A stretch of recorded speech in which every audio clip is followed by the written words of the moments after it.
प्रबंध है। तो अब हम देखने जा रहे हैं कि 11वीं क्लास में एनसीईआरटी में जो बुक लगती है प्रबंध, उसके एमसीक्यू। जैसे प्रबंध क्या है? एक प्रक्रिया मानी जाती है। प्रबंध की प्रकृति एक प्रक्रिया, एक कला, एक विज्ञान या उपयुक्त सभी। तो इसे उपयुक्त सभी माना जाता है क्योंकि प्रबंध एक प्रक्रिया भी है, कला भी है, विज्ञान भी, उपयुक्त सभी है। फिर आगे, संगठन के उच्च स्तर पर बैठे प्रबंधक अपना अधिकतम समय किस पर लगाते हैं? अभी नियोजन पर, संगठन पर, नियोजन संगठन पर या किसी में भी नहीं। तो ज़्यादातर जो समय है वो नियोजन और संगठन पर लगाते हैं। प्रबंध की मुख्य विशेषता, प्रबंध एक अमूर्त शक्ति है, प्रबंध गतिशील कार्य है, प्रबंध एक सामूहिक क्रिया है, उपयुक्त सभी। तो इसमें उपयुक्त सभी सही होंगे। लाभ अर्जित करना प्रबंध का उद्देश्य होता है। लाभ अर्जित करना प्रबंध का उद्देश्य है। संगठनात्मक उद्देश्य, सामाजिक, व्यक्तिगत या कोई नहीं। तो इसका कौन सा उद्देश्य होता है? संगठनात्मक उद्देश्य होता है। लाभ अर्जित संगठन का होता है, व्यापार का। सामान्यतः प्रबंध के स्तर कितने होते हैं? तो सामान्यतः प्रबंध के जो स्तर होते हैं वो होते हैं 3। प्रथम उच्च, मध्यम, निम्न। प्रबंध की प्रक्रिया सरल होती है, जटिल होती है, चक्रीय या निरंतर सक्रिय होती है। तो 7 नंबर में जो है वो निरंतर क्या होती है? सक्रिय, लगातार चलने वाली होती है। शुद्ध विज्ञान नहीं है। प्रबंध है वो शुद्ध विज्ञान नहीं माना जाता है अभी प्रबंध। पैसे के प्रमुख लक्षण कौन से हैं? जो पैसा होता है उसके प्रमुख जो लक्षण हैं, अवरोधित प्रवेश है, पैसागत परिषद है, नैतिक आचार संहिता, उपयुक्त सभी है। निर्देशन में शामिल नहीं है। 10वां से नियोजन। प्रबंध कला के रूप में है क्योंकि सिद्धांतों का क्या होता है? इसमें प्रतिपादन होता है। प्रबंध के कार्य, नियोजन, संगठन, नियुक्तिकरण, उपयुक्त सभी। तो सभी कार्य होते हैं। प्रबंध एक ऐसा पर्यावरण तैयार करने, उसे बनाए रखने की प्रक्रिया जिसमें लोग समूह में कार्य करते हुए चुनिंदा लक्ष्यों को कुशलता से प्राप्त करते हैं। ये परिभाषा किसने दी है? ये 13 नंबर में है हेरल्ड कुंटज ने। कुशलता का क्या अर्थ है? कुशलता का अर्थ होता है कार्य को सही ढंग से करना, कार्य को न्यूनतम लागत पर करना, आगत तथा निर्गत के बीच संबंध होना, उपयुक्त सभी। प्रबंध की कला के रूप में प्रमुख विशेषता है। प्रमुख विशेषता कौन सी है? अभी क्रमबद्ध ज्ञान समूह, परीक्षण पर आधारित सिद्धांत, व्यापक वैधता, उपयुक्त सभी। प्रबंध एक पैसा है क्योंकि व्यवसाय की विभिन्न स्थितियों पर आधारित होता है। ज्ञान के समूह पर आधारित नहीं है, व्यवसाय की विभिन्न स्थितियों पर आधारित है। संगठन के अधिकार श्रृंखला में कितने स्तर होते हैं? संगठन में कितने स्तर होते हैं? अभी 3 होते हैं। कौन कौन से? उच्च, मध्यम, निम्न। फिर आगे है क्लासिकी प्रबंध सिद्धांत आधारित होता है किस पर? भी श्रम विभाजन, विशिष्टीकरण पर, मानव एवं मशीन के बीच पारस्परिक संबंध पर, लोगों के प्रबंध पर, तो उपयुक्त सभी पर। वैज्ञानिक प्रबंध के जन्मदाता कौन है? भी एफ.डब्ल्यू. टेलर है। हेनरी फ्योल द्वारा लिखित प्रसिद्ध पुस्तक का नाम कौन सा है? इनमें से कौन सा नाम है हेनरी फ्योल द्वारा? तो जर्नल एंड इंडस्ट्री मैनेजमेंट। प्रबंध के सिद्धांत होते हैं, क्या होते हैं? भी सार्वभौमिक होते हैं। प्रबंध के सामान्य सिद्धांतों के जन्मदाता कौन है? भी इनमें से बताइए भी कौन है सामान्य सिद्धांतों के जन्मदाता? तो हेनरी फ्योल। प्रबंध के सिद्धांतों का विकास हुआ है प्रबंधकों के अवलोकन से, परीक्षण के आधार पर, व्यक्तिगत अनुभव, उपयुक्त सभी से। तो इसमें सही होगा वो उपयुक्त सभी से, यानी प्रबंध को अवलोकन से है, परीक्षण के आधार पर, व्यक्तिगत अनुभव सभी से है। प्रबंध के सिद्धांतों की प्रकृति कौन सी होती है? भी तो सामान्य मार्गदर्शन का कार्य करना, सर्वप्रयुक्त है, व्यवहार और शोध द्वारा निर्मित, उपयुक्त सभी। तो इसमें होगा उपयुक्त सभी। साइंटिफिक मैनेजमेंट शब्द की रचना की है किसने की है? भी तो 8 नंबर में ये जो मैनेजमेंट है, साइंस की जब आता है तो टेलर। वैज्ञानिक प्रबंध के सिद्धांत होते हैं, वैज्ञानिक प्रबंध के जो सिद्धांत हैं वो उपयुक्त सभी है। विज्ञान पद्धति न्याय के अंगूठा टेक नियम, ये भी है टेलर का ही तो है। सहयोग न्याय की व्यक्तिवाद, सहयोग न्याय की टकराव। निम्न में से कौन सा कथन कार्य विभाजन के सिद्धांत का सर्वश्रेष्ठ वर्णन करता है? कौन सा? भी कार्य को छोटे छोटे भागों में बांटना, श्रम का विभाजन करना चाहिए, संसाधनों के कार्यों में विभाजित करना चाहिए, इससे विशिष्टीकरण होता है। तो कौन सा सही है? कार्य को छोटे छोटे भागों में बांटना और योग्य व्यक्तियों को सौंपना। तो व्यवसायिक पर्यावरण के भाग हैं कौन से? भी आर्थिक शक्तियाँ, सामाजिक शक्तियाँ, तकनीकी शक्तियाँ, उपयुक्त सभी। तो उपयुक्त सभी है। भी व्यवसायिक इकाई के कार्य को प्रभावित करती है आर्थिक नीतियाँ, तीव्र तकनीकी परिवर्तन, बाजार में बढ़ती हुई प्रतियोगिता, उपयुक्त सभी। तो सभी। व्यवसायिक पर्यावरण की मुख्य विशेषता है आंतरिक प्रबंध, आंतरिक संबंध, गतिशील प्रकृति, अनिश्चितता, उपयुक्त सभी। आंतरिक पर्यावरण में शामिल है आपूर्तिकर्ता, ग्राहक, संस्था की नीतियाँ, नियम। तो ये सही होगा संस्था की नीतियाँ, नियम और विनियम में प्रतिस्पर्धा नहीं। आंतरिक पर्यावरण के पहलू हैं बचत एवं निवेश की दर, विभिन्न मदों के आयात निर्यात की मात्रा, परिवहन संप्रेषण सुविधा का विस्तार उपयुक्त सभी तो उपयुक्त सभी है। भारत में नई औद्योगिक नीति की घोषणा की गई है 1991 में। विमुद्रीकरण के प्रभाव है, रोकड़ लेन देन में कमी, भूमि भवन मूल्य में कमी, बढ़ते प्रकटन के कारण आय कर संग्रहण में वृद्धि उपयुक्त सभी। देश में लाइसेंस प्रणाली के प्रबंधन से लोगों को मुक्त करना संबंधित है, उदारीकरण। सार्वजनिक क्षेत्र की भूमिका को कम करना है, निजीकरण। विश्व की विभिन्न अर्थव्यवस्थाओं को एकजुट करना होता है, वैश्वीकरण। तो ये क्या होगा?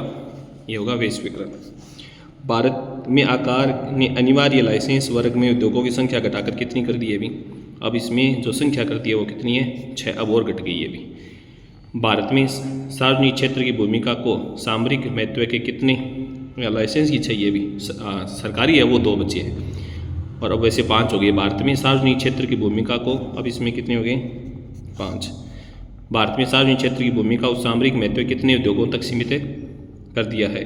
कितने तक? 4 तक। और वर्तमान में कितने हो गए? 2 तक। ऑप्शन नहीं है सही, क्यों? पुरानी क्वेश्चन है। नियोजन प्रबंध प्रक्रिया का कौन सा कार्य होता है अभी? तो ये होता है प्रथम कार्य। नियोजन का अर्थ है भविष्य के विषय में पहले से निश्चित करना कि भविष्य में क्या करना है, अनिश्चितताओं को दूर करना, नव परिवर्तनों को प्रोत्साहित करना उपयुक्त है, सभी तो उपयुक्त सभी होते हैं अभी। नियोजन का आधार है विभिन्न संसाधन, पूर्वानुमान, सामग्री प्रबंधक। तो कौन सा है अभी? पूर्वानुमान। क्यों नियोजन को पूर्वानुमान कहते हैं? नियोजन का कार्य सर्वव्यापी, आकस्मिक, कभी कभी आवश्यकता। तो नियोजन का जो कार्य होता है वो कौन सा होता है? सर्वव्यापी है अभी। उसके बाद नियोजन निम्न में से किस प्रकार की प्रक्रिया है? नियोजन की जो प्रक्रिया है वो किसकी? अभी बौद्धिक है, क्योंकि बुद्धि का दिमाग होता है, योजना बनानी होती है किसी कार्य करने से पहले, योजना बनानी। नियोजन प्रबंध के किस स्तर पर किया जाता है? नियोजन वो करने वाले कौन होते हैं अभी? वैसे नियोजन सभी पर होता है, उच्च, मध्यम, निम्न और सभी पर, मध्यम पर। नियोजन आवश्यक है निर्धारित उद्देश्यों की प्राप्ति के लिए, संगठन की संरचना के लिए, सरकारी नीतियों की क्रियान्विति के लिए, संसाधनों के उपयोग के लिए। तो नियोजन किसके लिए आवश्यक है अभी? निर्धारित उद्देश्यों की प्राप्ति के लिए योजना बनानी जरूरी है। नियोजन प्रक्रिया के चरण हैं उद्देश्यों का निर्धारण करना, वैकल्पिक विधियों की पहचान करना, विकल्पों का मूल्यांकन और चयन करना उपयुक्त सभी तो उपयुक्त सभी है इसमें। नियोजन का लक्षण नहीं है। नियोजन निर्देशन की व्यवस्था करता है। नियोजन नियंत्रण में सहायक नहीं होता है। नियोजन निर्णय लेने में को सरल बनाता है। नियोजन नियंत्रण के मानकों का निर्धारण करता है। तो कौन सा सही नहीं है इसमें? तो इसमें सही नहीं है ये जो लिखा नियोजन नियंत्रण में सहायक, ये गलत है। नियोजन संगठक नहीं है। नियोजन के घटक कौन से नहीं? उद्देश्य, कार्यविधि, पर्यवेक्षण, कार्यक्रम। तो कौन से नहीं है अभी? पर्यवेक्षण। संगठन क्या है? संगठन होगा व्यक्तियों का समूह। क्रिया अधिकारी नहीं है, व्यक्तियों का होता है। संगठन की विशेषता है पूंजी प्रबंध का कार्य, सतत प्रक्रिया, एक प्रणाली, उपयुक्त सभी। संगठन आवश्यक है उद्देश्यों की प्राप्ति के लिए, निर्देशन के लिए, नियंत्रण के लिए, सभी के लिए। तो सभी के लिए जरूरी है। एक संगठन में किस प्रकार का प्रत्यायोजन होता है? किस प्रकार का होता है अभी? तो 4 में होता है सत्ता। प्रबंध के कार्यों में संगठन का कौन सा स्थान है? तो कौन सा स्थान होता है अभी? द्वितीय। प्रबंध के संदर्भ में संगठन का क्या अर्थ है? संगठन का अर्थ क्या होता है अभी? कार्यों के संगठन से। संगठन प्रक्रिया का प्रथम चरण है। तो 7 का कौन सा? कार्य, पहचान तथा विभाजन। बड़े संगठनों में उच्च स्तरीय प्रबंध के कार्य के विभाजन के लिए उपयुक्त है। कौन सा भी? कार्यात्मक कार्य के लिए कौन सा होता है? कार्य के लिए कार्यात्मक संगठन। फिर है प्रभागीय संगठन किस सिद्धांत पर आधारित होता है? प्रभाग का मतलब विभाग। विभाग किस पर आधारित होता है अभी? तो समन्वय, नियंत्रण, विशिष्टीकरण से नहीं समन्वय। कार्यात्मक संगठन किस सिद्धांत पर आधारित होता है? सॉरी तो प्रभाग है नहीं, प्रभाग में समन्वय।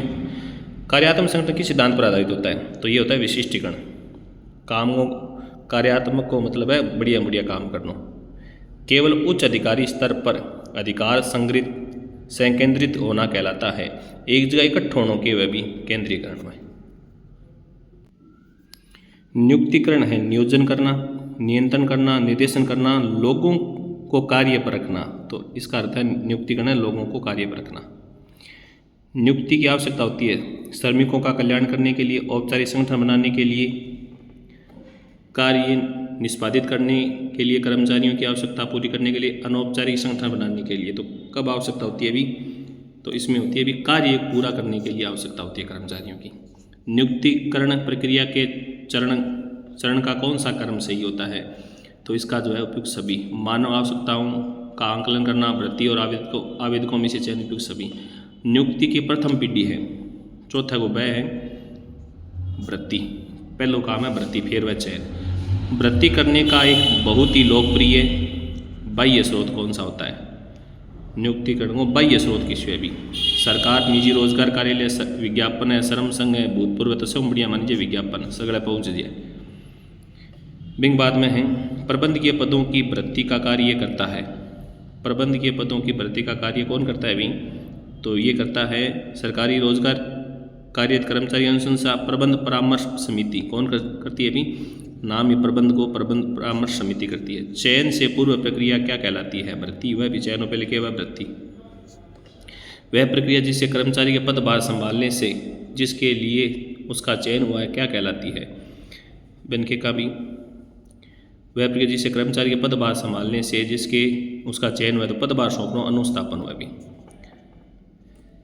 नियुक्ति प्रक्रिया का अंतिम चरण कौन सा होता है? अंतिम चरण होता है पहला कौन सा होता है भी? मानव आवश्यकता आंकलन करना, आवेदकों में से चयन, अनुस्थापन, विन्यास, प्रशिक्षण एवं विकास होता है। नियुक्तिकरण के प्रमुख पक्ष कौन है? वृत्ति, चयन, प्रशिक्षण उपयुक्त है सभी, उपयुक्त सभी है। निर्देशन के प्रमुख आवश्यक तत्व है पर्यवेक्षण, अभिप्रेरणा, संप्रेषण उपयुक्त है सभी, तो कौन से उपयुक्त सभी है भी तत्व। तो निर्देशन का प्रमुख सिद्धांत कौन सा है भी? निर्देशन का प्रमुख कौन सा होता है? आदेश की एकता, अधिकतम व्यक्तिगत योगदान, प्रबंध के संप्रेषण उपयुक्त है सभी। मास्लो की अभिप्रेरक विचारधारा क्या कहलाती है? किस नाम से जानते हैं भी? आवश्यकता की संतुष्टि अभिप्रेरक कार्य करती है, आवश्यकता की संतुष्टि अभिप्रेरक का कार्य नहीं करती है, तो यह तो गलत है, तीन नाम तो नहीं है। ओसी निर्देशन की विशेषता है, क्या विशेषता है भी? कि निर्देशन क्रिया को प्रारंभ करती है, निर्देशन निरंतर चलने वाली है, निर्देशन प्रबंध के प्रत्येक स्तर पर निष्पादित होती है सभी है। अभिप्रेरणा क्या है? तो पांचवें अंक की उसी अभिप्रेरणा में आवश्यकता संतुष्टि प्रक्रिया, एक सतत प्रक्रिया, गतिशील, जटिल प्रक्रिया उपयुक्त सभी है। नेतृत्व एक क्रिया है व्यक्तियों को प्रभावित करने की जिससे वे स्वेच्छा से सामूहिक उद्देश्यों के लिए प्रतिस्पर्धा हो सके। ये परिभाषा किसने दी है? ये परिभाषा दी है जॉर्ज आर टेरी। नेतृत्व एवं प्रबंध है, नेतृत्व और प्रबंध एक दूसरे से क्या है? भिन्न है, अलग अलग है दोनों। अजीम प्रेमजी द्वारा प्रोत्साहित प्रवर्तक कंपनी कौन सी है? कौन सी कंपनी? विप्रो। अंगुलिता संप्रेषण तंत्र में सबसे अधिक लोकप्रिय तंत्र कौन सा होता है? सबसे अधिक होता है समूह भीड़भाड़। इसमें संप्रेषण की सांकेतिक बाधा है, कौन सी सांकेतिक बाधा है भी? संदेश की अनुपयुक्त अभिव्यक्ति, तकनीकी विशेष शब्दावली, अस्पष्ट संकल्पना उपयुक्त सभी, तो सभी। नियंत्रण और नियोजन एक दूसरे से क्या है भी? एक दूसरे से क्या है? संबंधित होते हैं भी।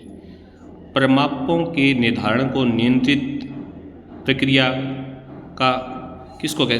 परिमापों के निर्धारण को नियंत्रित प्रक्रिया को क्या कह सकते हैं? तो क्या होगी भी? वो प्रारंभिक बिंदु मानी जाती है भी। नियंत्रण की आत्मा है, नियंत्रण की आत्मा किसे मानते हैं? सूचना को। प्रबंध क्रियाओं की कार्यात्मक श्रृंखला की अंतिम कड़ी कौन सी है? लास्ट क्या होता है भी? लास्ट होता है नियंत्रण। पहला कौन होता है? नियोजन। लास्ट में होता है नियंत्रण। नियंत्रण का सार तत्व कौन सा होता है? नियंत्रण का मेन के काम है भी निर्णय लेनो, सुधारात्मक कार्यवाही करनो, जांच पड़ताल करनो, अभिप्रेत करनो। तो मेन काम तो है नियंत्रण को मेन काम के भी सार मेन तत्व है, सुधार तो बाद में उसी पहले के उसी जांच पड़ताल करनो। नियंत्रण का अर्थ है प्रगति को सुनिश्चित करना, प्रगति की समीक्षा करना, उद्देश्य निर्धारित करना, आदेश निर्देश देना। तो नियंत्रण को काम किए भी, तो नियंत्रण को काम उसी प्रगति की समीक्षा करनी कोई चीज़ को। प्रबंध अंकेक्षण किसके निष्पादन पर निगरानी रखने की एक तकनीक है? तो एमक्यूसी भी कंपनी। व्यवसाय में सुधारात्मक कार्यवाही करना प्रबंध के कार्य का अंग है। किस क्या अंग है भी? नियंत्रण। सुधारात्मक कार्यवाही कौन सी? नियंत्रण। नियंत्रण की पारस्परिक तकनीक, विनियोग पर आय अनुपात विश्लेषण या बिना लाभ हानि विश्लेषण या उत्तरदायित्व है। तो नियंत्रण की पारस्परिक तकनीक इसी है भी, तो पारस्परिक तकनीक जी उसी उसी नो लॉस नो प्रॉफिट। नियंत्रण की आधुनिक तकनीक सांख्यिकी प्रतिवेदन, बजटीय नियंत्रण, प्रबंध अंकेक्षण या इनमें से कोई नहीं, तो नई जगह बाया प्रबंध अंकेक्षण। वित्तीय बाजार को प्रमुख कार्य, वस्तुओं को गतिशील बनाना, मूल्य खोज को सुसाध्य बनाना, वित्तीय परिसंपत्ति हेतु तरलता उपलब्ध कराना उपयुक्त सभी। मुद्रा बाजार कितनी अवधि की द्रव्य परिसंपत्तियों को निपटाता है जिसकी अवधि 1 वर्ष से क्या हो कम। द्रव्य बाजार प्रपत्र की परिपक्व अवधि कितनी होती है? अधिकतम 15 दिन, अधिकतम 1 वर्ष और अधिक से अधिक 3 महीने, तो अधिकतम केवल 1 वर्ष। वाणिज्य पत्र की परिपक्व अवधि कितनी होती है? वाणिज्य प्रपत्र की अवधि होती है 15 दिन लेके 1 साल तक। एक व्यापारी बिल बैंक द्वारा स्वीकार कर लिया जाता है, उसे किस नाम से जानते हैं? तो मैंने बोला वाणिज्य के बिल। तो अब विपणन का विनियमन कार्य क्रय और विक्रय करना। विपणन को प्रमुख उद्देश्य किया बाजार उत्पाद के बाजार हिस्से में वृद्धि करना सही है। व्यवसाय की आय में वृद्धि करना वो भी सही है। विपणन कार्यों में कुशलतापूर्वक पूरा करना तो उपयुक्त सभी उसी में, तो उपयुक्त सभी। विपणन की आधुनिक अवधारणा की है सामाजिक विपणन अवधारणा है भी। विपणन को एक दिन में सीखा जा सकता है, लेकिन दुर्भाग्यवश उसमें दक्षता प्राप्त करने समय लगता है। आ गए फिलिप कोटलर हमारी यहाँ। तो विपणन की सामाजिक अवधारणा का मुख्य केंद्र बिंदु के अभी तो समाज को उसी समाज कल्याण उसी जगह, तो उपभोक्ता के सामाजिक और समाज कल्याण। विपणन की वह अवधारणा जिसमें दीर्घ अवधि समाज कल्याण का भी ध्यान रखा जाता है, वह समाज मूलक विपणन अवधारणा। विपणन प्रबंध द्वारा उपयोगिता का सृजन किया जाता है। स्वामित्व उपयोगिता, स्थान उपयोगिता, समय उपयोग सभी है भी। विपणन मिश्र के तत्वों में नहीं है, उत्पादक नहीं है, उत्पाद मूल्य स्थान तीनों है भी। पूर्व निर्धारित विशिष्टताओं के अनुरूप वस्तुओं का उत्पादन करना, उससे उत्पाद में एक रूपता तथा अनुकूलता आती है। ये क्या कहलाता है? प्रमापीकरण और ग्रेडिंग। क्योंकि विशिष्ट अलग अलग वस्तुओं अलग अलग छांटनी, अलग अलग करनी, उत्पाद अनुभव है। प्रमापीकरण, प्रमाप और ग्रेड तय करना। आधुनिक विपणन का मुख्य स्तंभ कौन सा होता है? पैकेजिंग और लेबलिंग। भारत में उपभोक्ता संरक्षण अधिनियम का दायरा भी 1986। उपभोक्ता संरक्षण को महत्व की है कि व्यवसाय मानव कल्याण को साधन है, सामाजिक न्याय के साथ विकास को साधन है, व्यवसाय को नैतिक औचित्य उपयुक्त सभी। उपभोक्ता संरक्षण औचित्य, उपभोक्ता संरक्षण औचित्य है उपभोक्ता की आवश्यकता की अधिकतम संतुष्टि से है। संतुष्टि से आवश्यकता की अधिकतम संतुष्टि से, अधिकतम बंदो तो मैन हो उसी उपभोक्ता की संतुष्टि होनी। उपभोक्ता का उत्तरदायित्व होता है। कौन सा उत्तरदायित्व होता है अभी? वास्तविक शिकायत के निवारण के लिए उपभोक्ता मंच में शिकायत दर्ज करो, बढ़िया काम है। अपने अधिकारों के प्रति जागरूक रहो भाया। वस्तु सेवाओं की गुणवत्ता के प्रति संवेदनशील उपयुक्त सभी। उपभोक्ता को कानूनी संरक्षण प्राप्त है क्या? मैं भी प्रसुविधा अधिनियम 1982, अनुबंध अधिनियम ने बोला। उपभोक्ता संरक्षण अधिनियम 1986, ट्रेड अधिनियम 1999 तो सही हो गया। वस्तु निर्धारित गुणवत्ता के मानकों के अनुरूप है, ये सुनिश्चित कौन करता है भी कि वस्तु सही है कि खराब है कि है? तो ए तो भी ISI चिन्ह भी तय करसी, FPO चिन्ह भी करसी, हॉलमार्क सही हो सी। खाद्य पदार्थों की गुणवत्ता बताने खातर किसी चिन्ह लगे भी, खाद्य खातर वह FPO चिन्ह। तो यह अपना कंप्लीट हो गया भी।